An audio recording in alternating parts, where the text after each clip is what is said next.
Okay.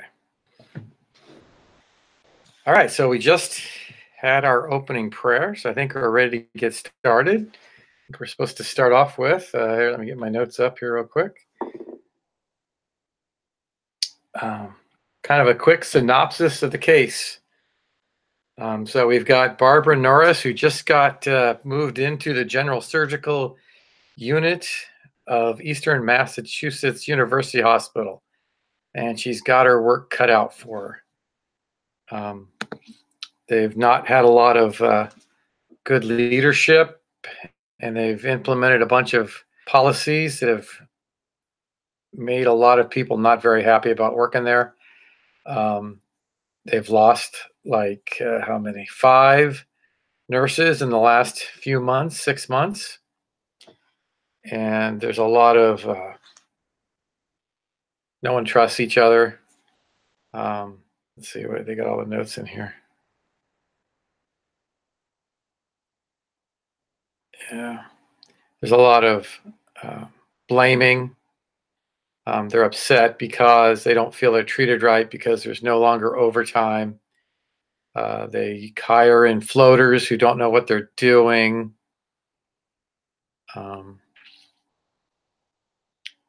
Hiring freezes. There's a decrease in the shift differential. So the bad shifts don't feel like they're being treated fairly. So she decides to have an off-site meeting, which is good, where she simply asks, how things going, and everybody just kind of is quiet for a little bit, and then the floodgates open, and they kind of start sounding off. And they developed kind of a list of bad things or things they don't like, and it was, our culture does not value collaboration or teamwork. In GSU, you cannot count on others to help you. Our work isn't acknowledged, and our contributions often don't feel valued. Our job is becoming more administrative centered than patient centered. We do not have enough opportunity to learn and grow. Our performance review system is a mystery. It does not actually reward good performers. Many assignments are given based on relationships and favoritism. We have little input on matters that affect us greatly. We feel no one truly defends our interests or advocates on our behalf. So that's kind of where we're at. So let me just ask a few questions and get you guys' input. So what do you think is the root problem that Barbara's facing here? And we're supposed to discuss these in depth.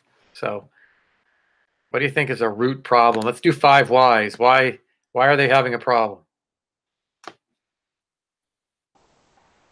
This just reminded me of the 5 Dysfunctions of a Team book, and the stories that they had in there where they just weren't a team. And in this case, they're not working together. They're not relying on each other. They're not trusting each other. And so I'm seeing, checking all the boxes of the 5 dysfunctions of a team in this case study. And so I would say that those 5 things are the root problems, where they just don't trust. They don't want to initiate any kind of conflict, or all those things. So yeah, I agree completely. So why do you think they don't trust each other?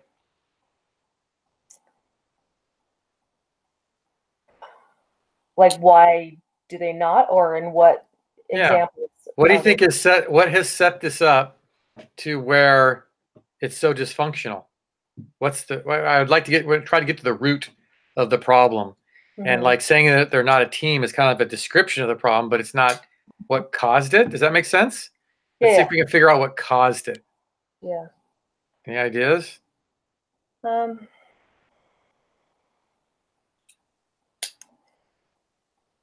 I think in some instances, where you have the older and more experienced nurses who want to just go and do their job and that kind of thing, and they get irritated with the younger nurses that are still, somewhat learning. Obviously, they've got some experience and education behind them, but they're still learning the ropes. They're still learning how to do things, and so they get frustrated when they're asking questions and they don't get answers because the experienced ones don't really want to take the time to help them learn. And so there's no the older nurses don't trust the younger nurses as far as their capabilities go, but at the same time, emotionally, the younger ones don't trust the older ones because of the way that they are treated and felt inferior, and on and on. So that's one part of it. I think Definitely. Part of it. So why do you think the senior nurses don't want to help the younger ones? They just want to do their job and do the patient care instead of teach. Yeah. Daniel, you went off mute. You got a comment?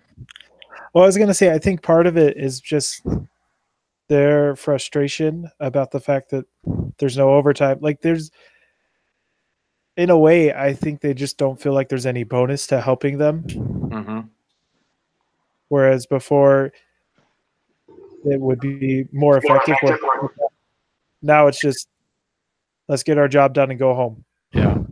Because there's no point in trying to be top notch anymore. Yeah. And with so many nurses leaving, they're probably a little bit overworked, don't you think? Big time. Yeah. So, Brother One thing Lamphere, I was wondering is if any of them felt like they were appreciated. from the sounds of it, it doesn't really sound like they don't feel like not they're appreciated, not valued, you know. So, Brother Lamphere, we're trying to get to the root cause of the problem.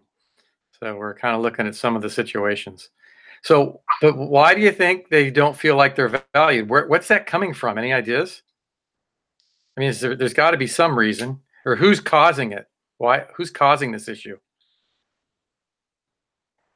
Well, I think it's just a consequence, I guess, of the economy at that time and what was going on. They were taking away the overtime, so there was no chance for them to make a little bit extra. They were taking away the ability to hire new people when others left, and so they were shorthanded, and they were just asked to do so much more without being recognized or even probably thanked for it. They just asked to do more and not really compensated for the added responsibilities.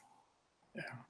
So did Barbara doesn't have direct control over that, does she? Who has control of all those policies they've set? No, I don't think she has control over the policies, but at the same time, there are ways that as a manager, you could go about acknowledging people without necessarily the compensation or those benefits, but it's recognizing and appreciating the efforts. Yeah. One thing that I really liked about Barbara's thought process was she hit a point during their offsite meeting, if I remember correctly, where she had talked about involving them in decision making. And along that same line of thought, I feel like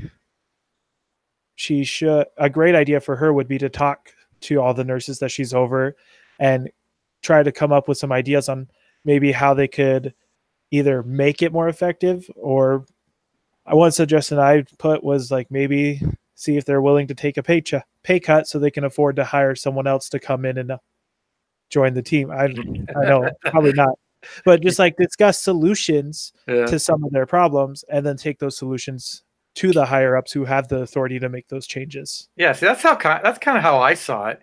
I saw it that like we're kind of describing the situation, but it's not the root cause. I think to me it seems like the root cause is the upper management who shut off everything that the nurses appreciated and created the situation. And like if you look at when they went through all their 9 theses or 9 their reasons or whatever they don't like, the last one is we feel no one truly defends our interests or advocates on our behalf. See, I think they need someone who can. I see the root cause being that the upper management in the hospital has taken steps to try to save money, which has gone too far, and it's probably actually costing them money and alienated and caused problems in the department. I see that as the root cause. I don't know if you guys got any other ideas. So let me ask the question then. If they had all the money in the world, do you think all those problems would go away? Well, I think if you give them the tools, they can make a lot of them go away. Money does fix a lot of problems. Doesn't fix all of them. But if they were able to hire a few more nurses, do a better job on the performance reviews and put the shift differential back to where it was, or at least competitive, then I think that would start making people happier. Anybody else got ideas? I'm talking too much.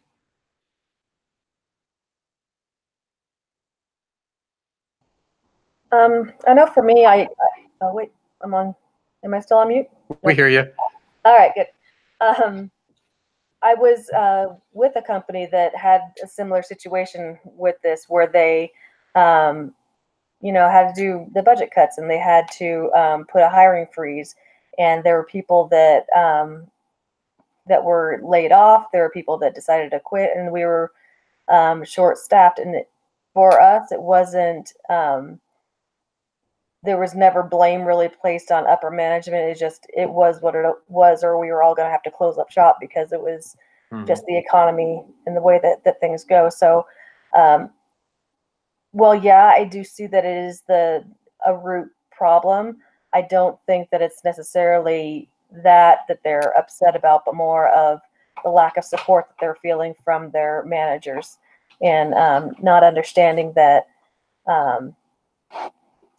that just the managers know what they're going through, and instead of just saying, here's the problem, now deal with it. But yeah, I think that you hit it on the head when you said that they didn't feel like they had an advocate, and I think that that's the more of the root problem than it is the upper management taking things away.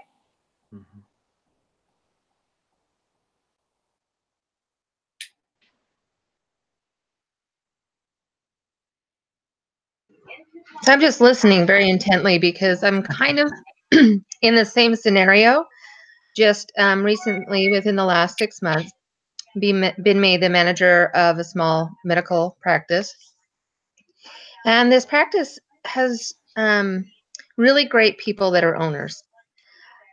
I don't know if they know how to be managers or business people, but awesome people to work for, except there's a really high turnover. And so I'm coming in as, in the last 6 years, I think I'm, let's see, 1, 2,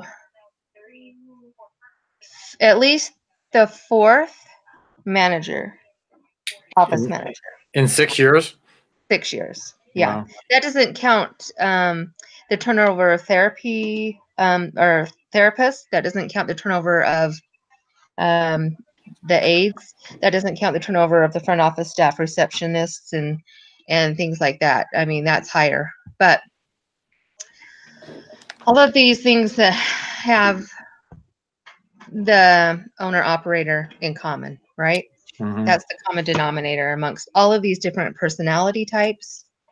And so I'm trying to figure out how I can best go in and fix the culture.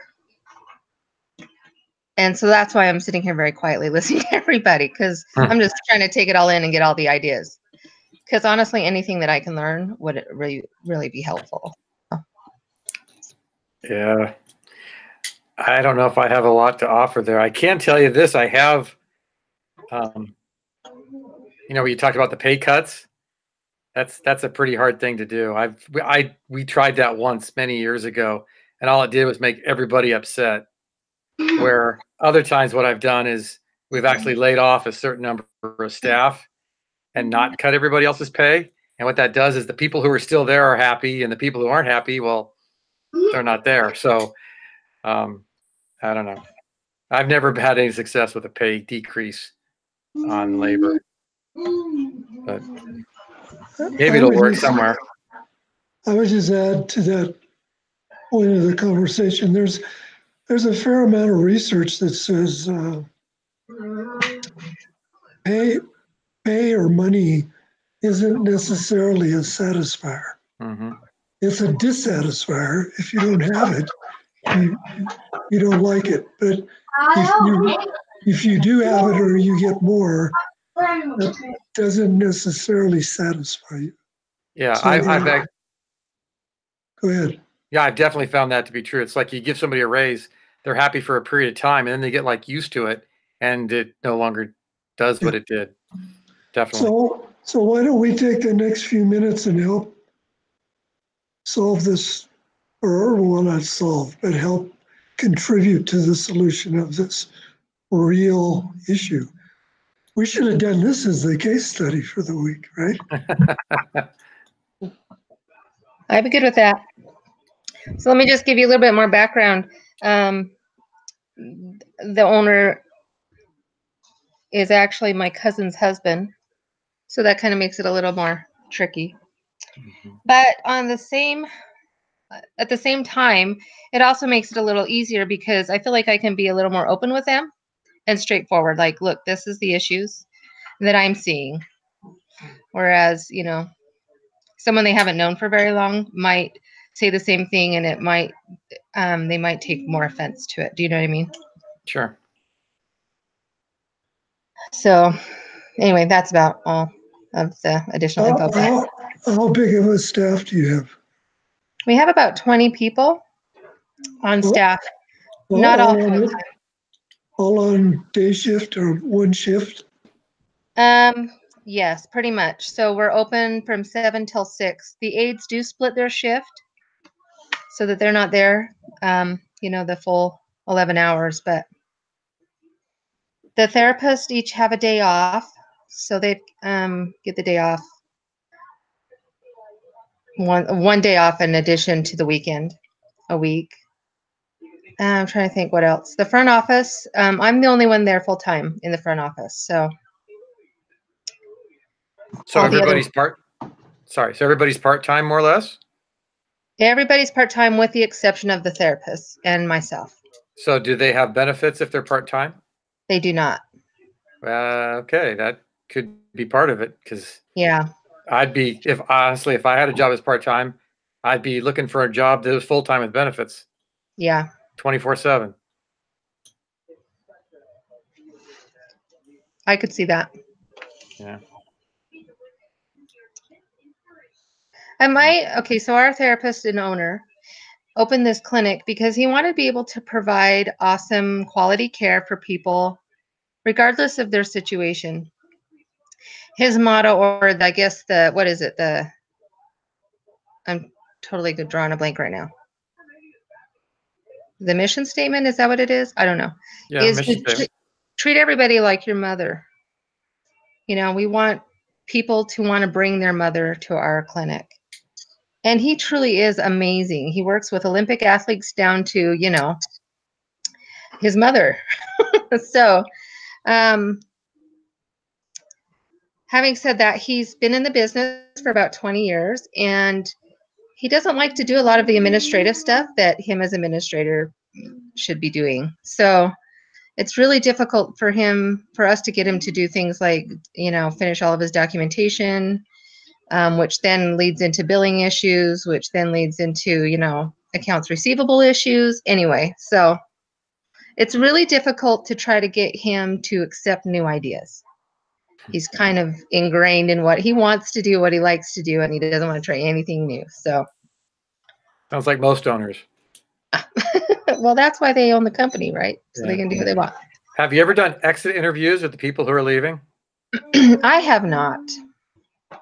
His wife is the director, and she has, but I haven't gotten any information. Yeah, they may not tell her the straight story. Yeah, that's true. Even in an exit interview. I was going to ask you, you know, how could you apply habit 5 to the situation? Seek first to understand. And I think Scott is actually onto something here. Is, you know, survey the people that have left and ask them why they left. Yeah. You know, yeah, that's a good idea. See if you can see if there's a golden thread that weaves its way through that sort of thing. And not just the staff people, but why did the previous 3 or 4 managers leave? You know, what was that all about? Yeah, no, that's a great idea. And get a sense of where the real constraint is.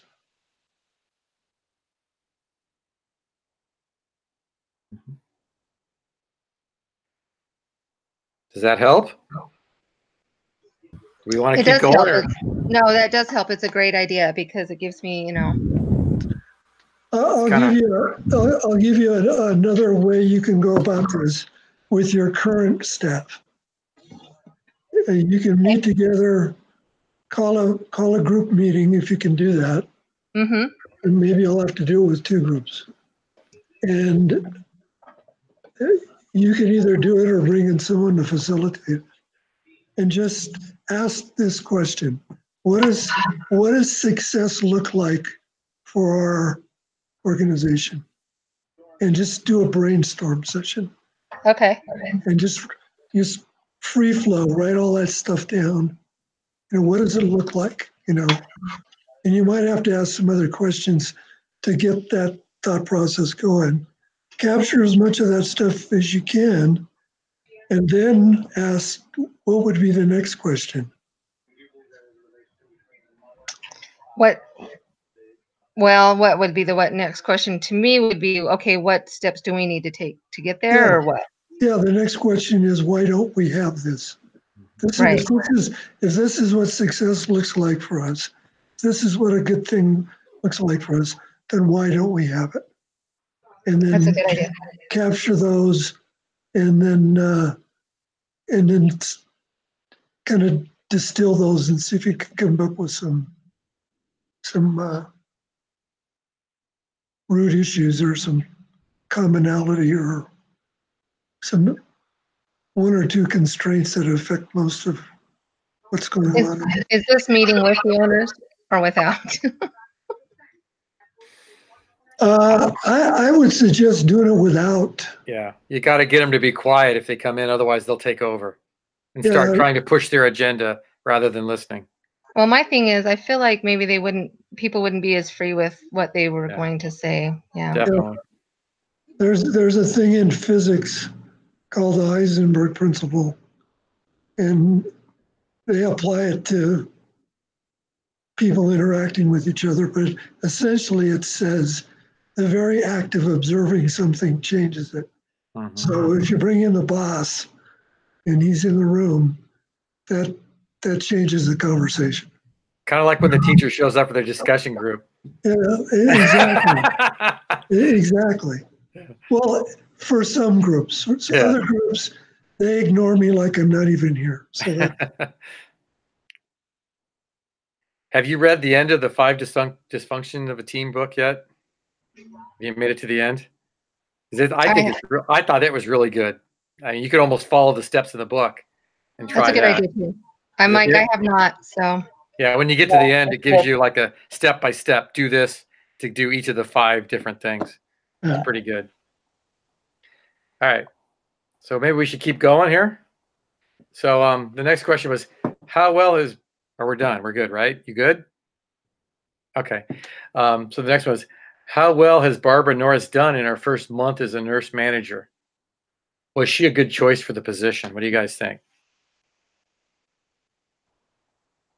For me, I think that the fact that her desire to want to do better shows that she was a good choice for it. She's not satisfied with the status quo. She wants to take steps to make the department better. I mean, it's kind of cliche to say to make the team happy, but she wants to make it a cohesive team and make it so that they're appreciative of one another, and to really get that team atmosphere in there, even though times are what they are. And I think that alone showed that she was the right person for the job. Mm-hmm. Going along with that, I think she did a great job in her first month of just trying to sort through what sounds like kind of a mess that was left for her, paperwork wise, and with the performance reviews and everything. And then the fact that she was willing to kind of like step back and hold an offsite meeting to discuss with the nurses about what was wrong and what could be fixed shows that she's humble enough to listen and find solutions elsewhere than just herself, which is a great attribute to have. And I feel like it was a really smart move for her to get people together and try to air their grievances, because it kind of gets rid of that muttering, right, under the breath, or the negative attitude maybe people that can spread like crazy. Maybe not rid of it, but at least acknowledged and maybe dampened at least a little bit. Yeah, Also, go for it. Go ahead. No, go ahead. I was just gonna make a connection. I don't remember what week it was, but when they talked about just sharing struggles together to build a team and help them become more unified and able to work together better, that was a great opportunity for that she took, and having that offsite meeting, because I'm sure a lot of the nurses probably didn't always see that the other nurses were as upset as they were, or maybe didn't feel that way. And so being able to see that they're not alone in how they're feeling about their job really was a good opportunity for them to bond together as a team. And I'm sure that it's going to help them be stronger and do better in the future. I agree. In fact, even in the 5 Dysfunctions book, it talked about consensus and how and buy-in and that kind of thing. And one thing that said is that if they don't choose a direction that you agree with, that you can still buy in if you feel as though you've been heard and your opinions have been considered. So maybe if when they get the group in and just talking about it may even begin to start the healing. Like you guys all said, I think it's all great comments. So let's see what else. So was she a good choice? Think she was a good choice? I think so. I agree. Any ideas why? Does she know what she's doing? How does she know what she's doing?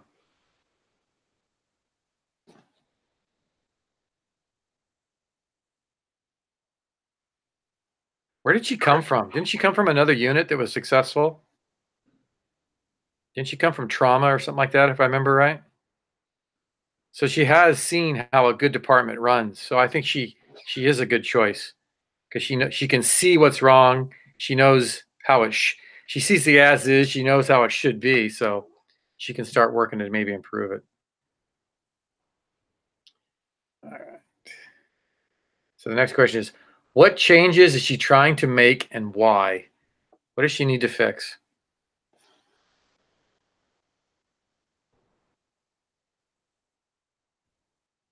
The underlying culture, morale.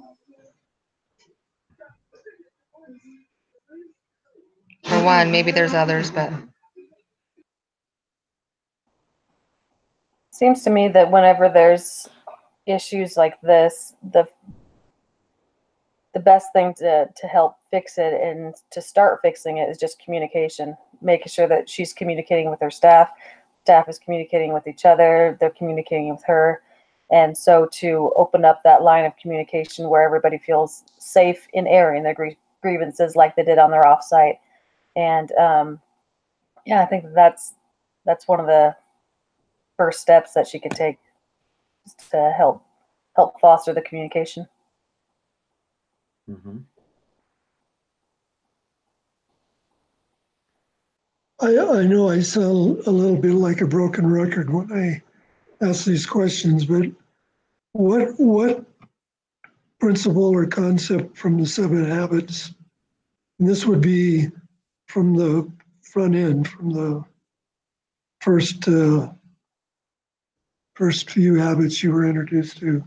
is it beginning with the end in mind, or what? Yeah, exactly. You know, what is their end in mind?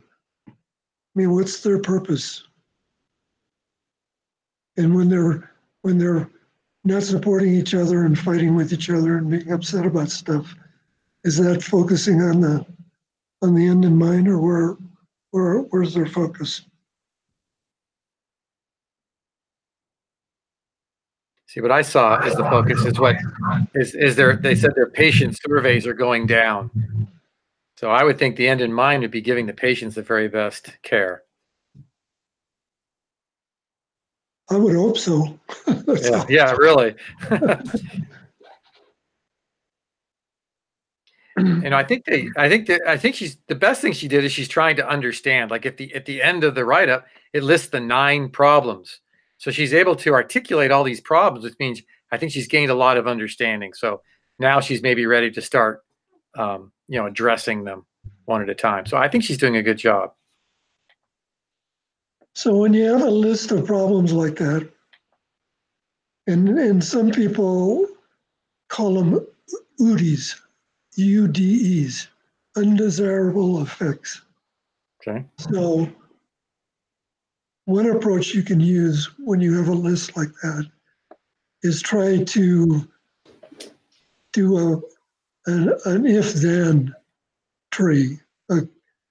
So connect the dots and see if you can distill that list from what it is down to what, as you guys were talking about in the beginning, the root cause. Is there a root cause contained within that list, or is there something else that's still not identified, still not been brought to the surface?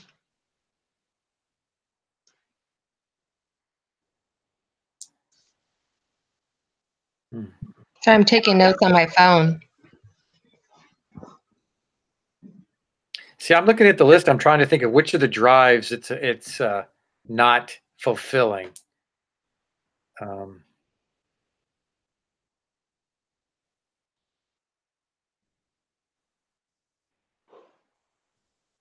wonder if they're trying to defend. They're trying to defend their not collaborate. That could be defense. Count on others to help you. That could be defense. Work isn't acknowledged. I don't have the drives memorized that well. So I'm looking at my notes. The question to ask yourself is that smoke or a fire? Okay. When you go down that list,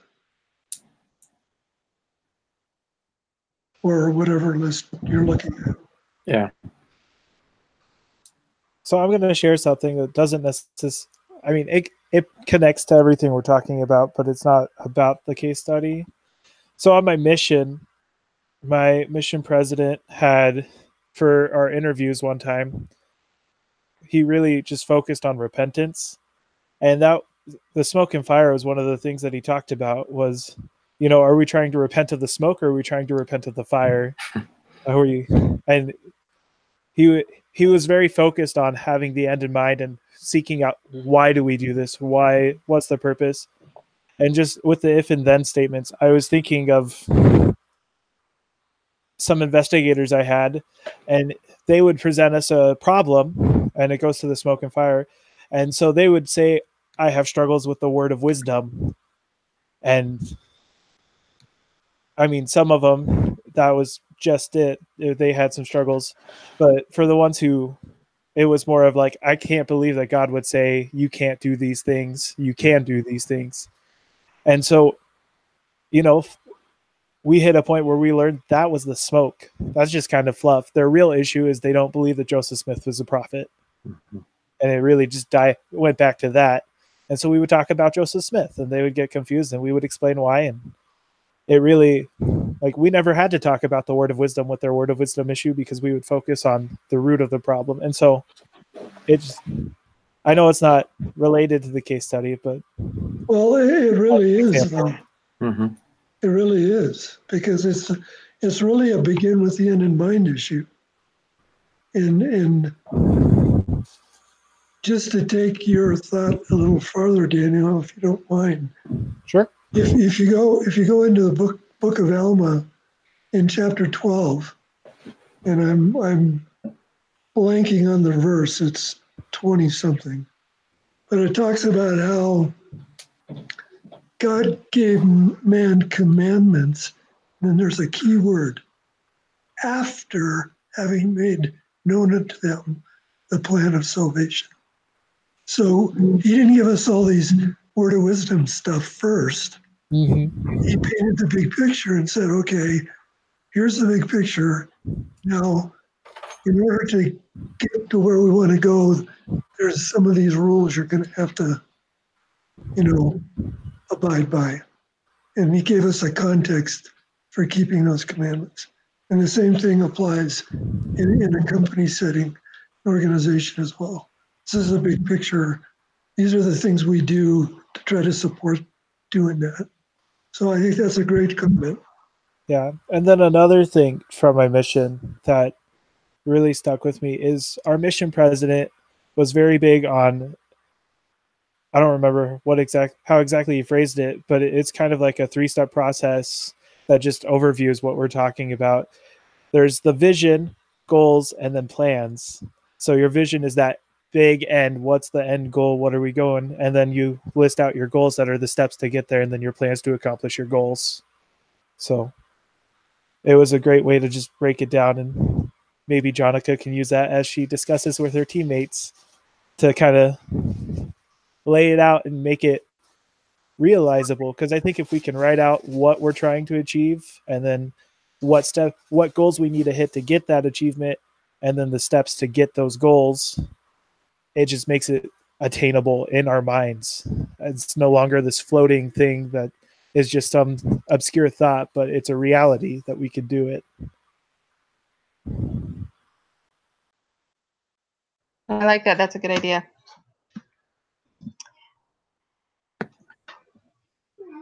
So on the list of 9 things, anybody see what they think is the fire, not the smoke?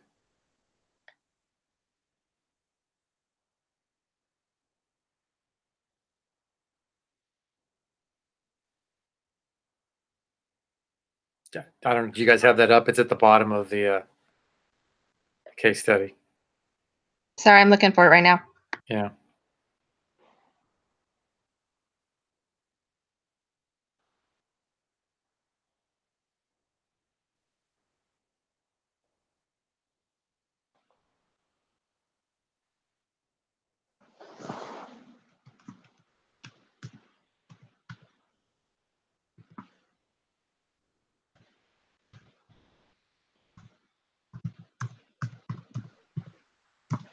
Or I could share a screen.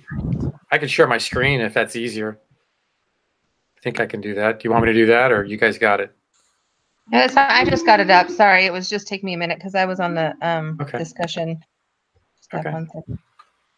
So in my opinion, I'm going to jump ahead as people are looking for it.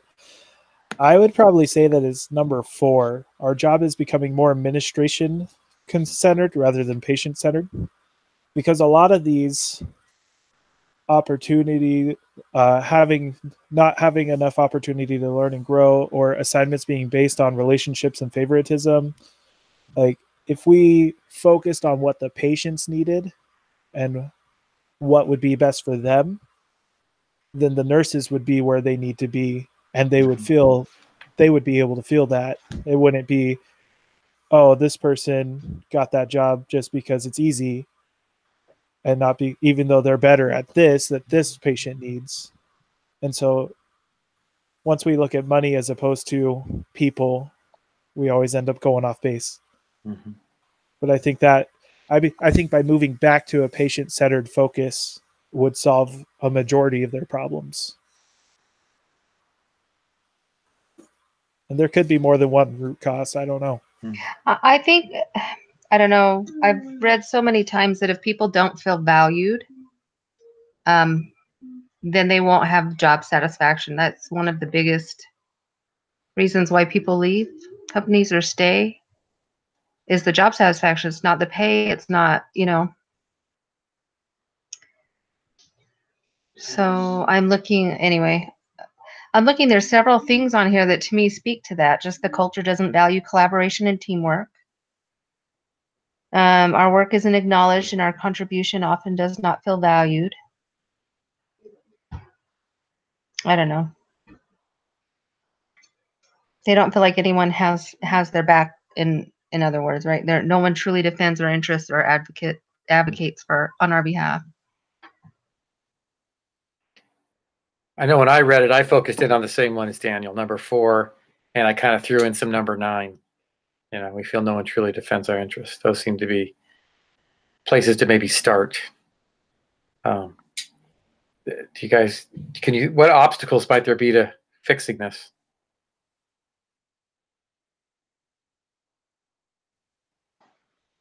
We're always going to get pushback.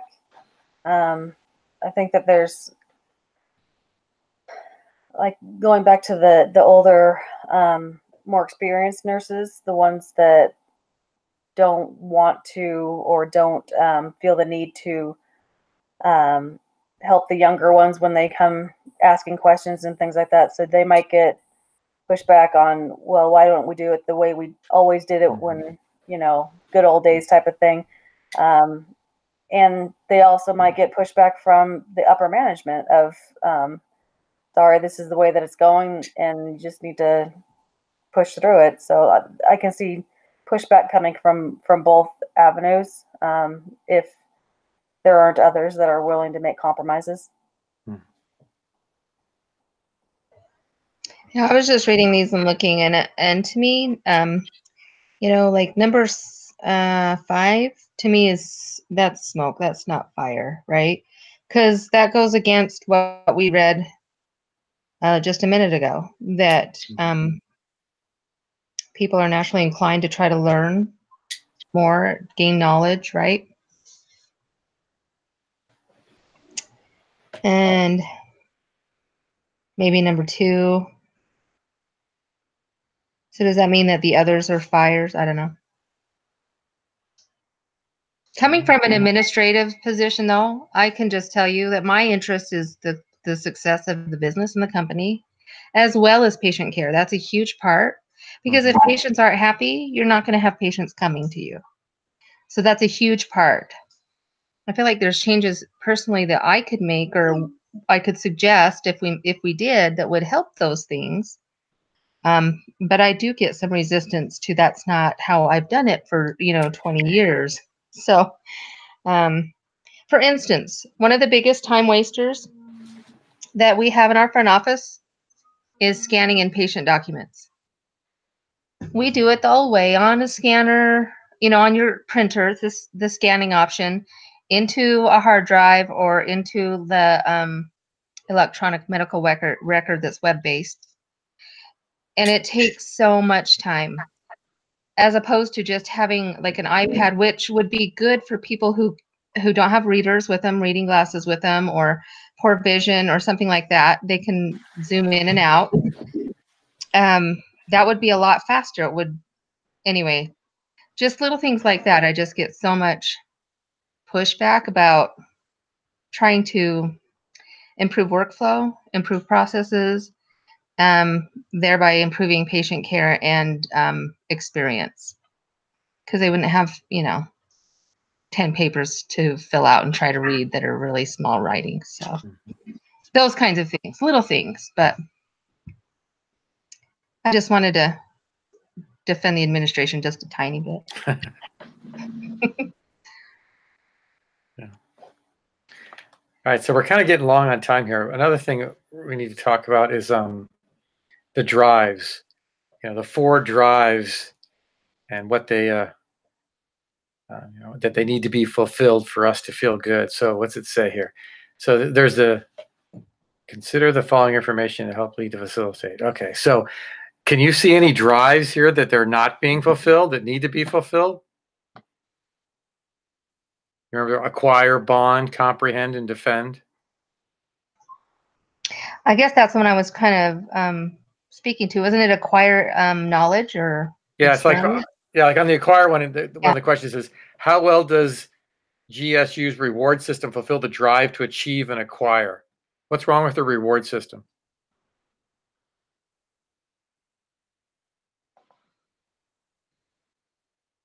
Is there a reward system? Yeah, isn't it number 6? Isn't that the number 6 on the list? Our performance review system is a mystery and does not seem to actually reward good performers. So I could picture that as a total motivation killer. Why should I work any harder? Nobody notices. I don't get paid. I don't get anything. Why should I try? Right. So it seems maybe they need to work on that. My husband's had that experience in a job where he was basically told as a manager that nobody got above a 3. Oh, really? Yeah, you don't give anybody above a 3. Period. Because if you do, they expect a raise. Yeah. Yeah. So that doesn't really accurately, reflect somebody who's doing a pretty good job or amazing job. Or I think a lot of companies have gone away from performance reviews. I don't know. I found they're actually more harm than good, really. But I don't know. I agree. Yeah. It's because every time they come in and they think they're going to get a raise and they don't, and they're mad, or you tell them what they're doing wrong and they leave and they're mad. So I don't know. So then how do you work on, so then what's the alternative choice? What do you do instead? A performance review, an official review? Yeah, just to bump people up, or just to evaluate how they're doing. I mean, I'm not saying I'm for them at all. I'm just wondering what the options are besides that. I think you just do it in a more informal way as things happen. When they do a good job, you say, hey, good job. If they do something wrong, you sit down and say, hey, we need to look at this and what could we have done differently? Rather than an official come in and fill out a paperwork and give you a score of 89, I don't know. Yeah, I was going to say most performance reviews are you're looking in the rear view mirror. You're talking about stuff that happened months ago. It's the impact of that is long gone. So. Okay. So the next one was bond. It's humans have a fundamental emotional need to seek and develop mutual social commitments. This drive draws humans to collaborate one with another. So the question is, how well does GSU's culture fulfill the drive to belong and bond?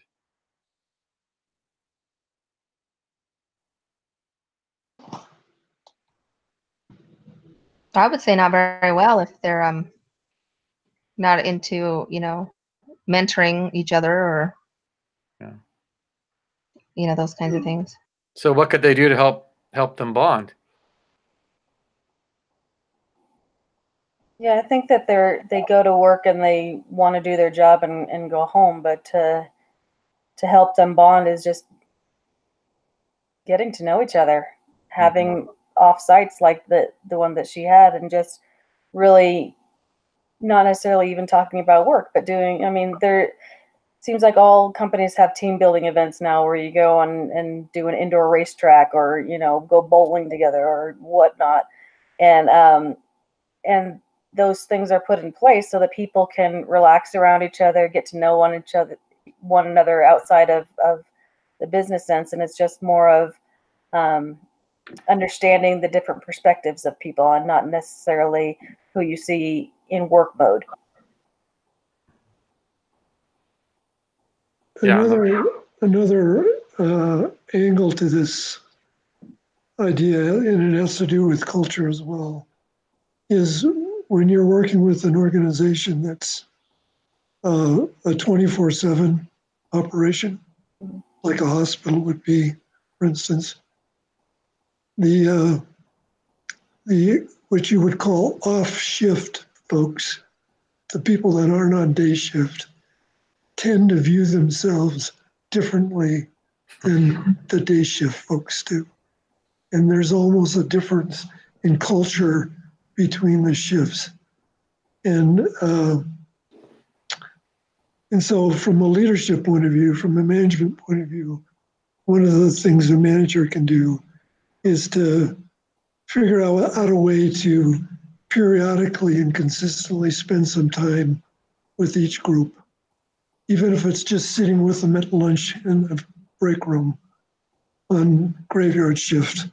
So they have a feel that they belong, that they're part of the bigger picture, because there's a tendency to feel sort of outside of that on a shift other than day shift.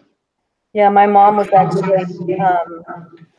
a director of the NICU in a hospital, and she had to do a lot of what we were reading about in this case study. She had to do all the scheduling. She had to do, dealing with issues that happen with her staff, and she'd oftentimes go in at night just so she can be there for the nurses that worked at that time, and let them know that she understood what they were going through, because she had done it years ago, and just really try to make sure that they knew that they were valued and they were part of a team, and that they were all taking care of the same patients, and so they need to take care of each other.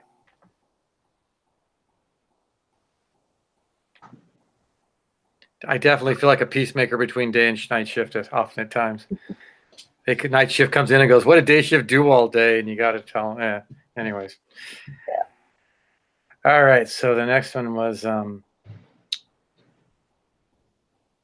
drive to comprehend. Humans have a fundamental emotional need to develop understanding of their environments and themselves. This drive draws humans into collecting information, building new knowledge, exploring new possibilities, and finding meaning in their activities in life. So the question is, how well does GSU's job design fulfill the drive to challenge and comprehend?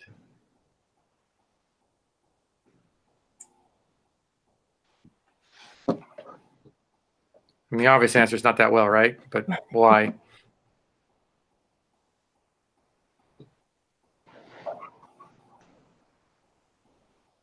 Anybody have any good experiences with that? If they don't have anything here?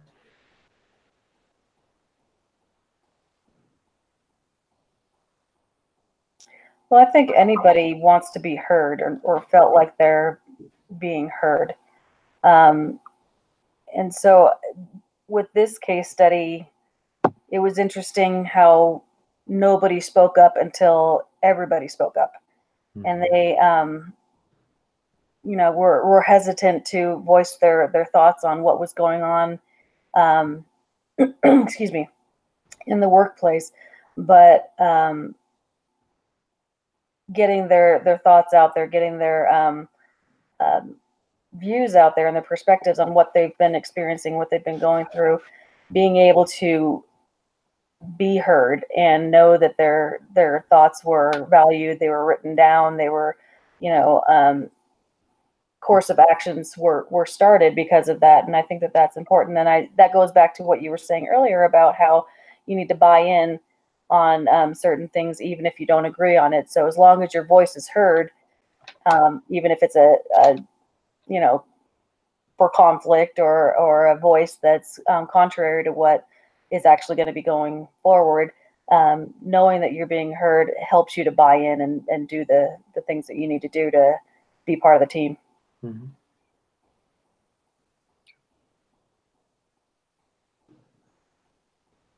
Anybody got a tuition reimbursement program at work? Nope. Yeah, me either. My last job did. This job doesn't. I think I possibly do when I became office manager, but I haven't seen the fine details of all that yet. So, does anybody get bored at work where they do the same thing over and over and over for a long time? Never. Yeah. I just think that's kind of what this is talking about too, is like, giving people opportunities to try something new and different, or, let them try a web-based paperwork thing rather than scanning the documents. Might invigorate them. All right. So the last one is drive to defend. Humans have a fundamental emotional drive to defend our accomplishments in fulfilling our other three drives. When such accomplishments are threatened, humans experience fear or anger and respond by fight or flight. So the question is, how well does GSU's performance management system fulfill the drive to defend, or to drive to depend and defend? We kind of talked about that a little bit, didn't we, on the performance reviews? What do you guys think? Any examples? I don't know if this completely covers it, but I just had the thought while you were reading that maybe that's part of the struggle, that the older nurses didn't want to help the new nurses as much because they felt like maybe their position as a respected leader is being threatened if they teach the new people how to do their entire job. I don't know if I'm saying what I'm thinking, but it just popped in my head. Maybe they're feeling threatened. Could be. Especially since they're the company is low on money and potentially looking, it didn't say this, but I imagine they're potentially debating about making more cuts in places and what else they need to do. And so maybe the older nurses who've been there for a while are worried that if the new people know how to do everything great, they're going to lose a job. Yeah. I have a really bad example of this. One of a duty I took on about a year ago. We're a printing company. We use ink. We buy about $40,000 worth of ink a month. So it's not huge, but it's not small. Anyway, so I got put in charge of it, and it was a mess. There was no inventory. There was no checking inventory prior to ordering, and it was just a mess. So I got it all cleaned up, and I thought I did a fantastic job organizing it. I thought everything was going great. People said it looks great.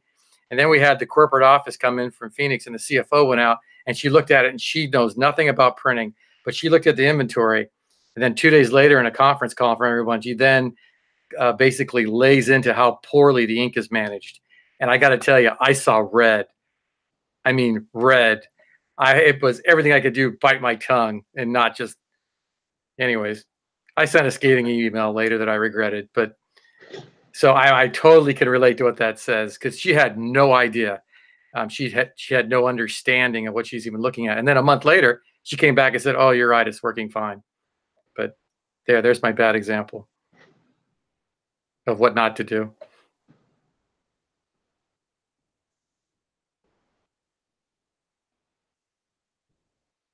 Other ideas? So I guess as a manager, your thing is probably seek to understand first before you, basically call somebody on the carpet, I guess.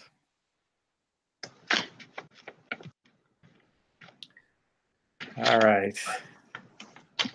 Last part. Any specific actions Barbara should take? It's kind of the last part. Anything kind of beat that up? Any other ideas? No? We're getting pretty close to our hour, I think, but I think she should form a committee, or maybe just, yeah, and put the oldest senior nurse and the youngest maybe on it, because they were able to, I don't know, articulate maybe more than others. sure. Come up with ideas and solutions of how to fix things.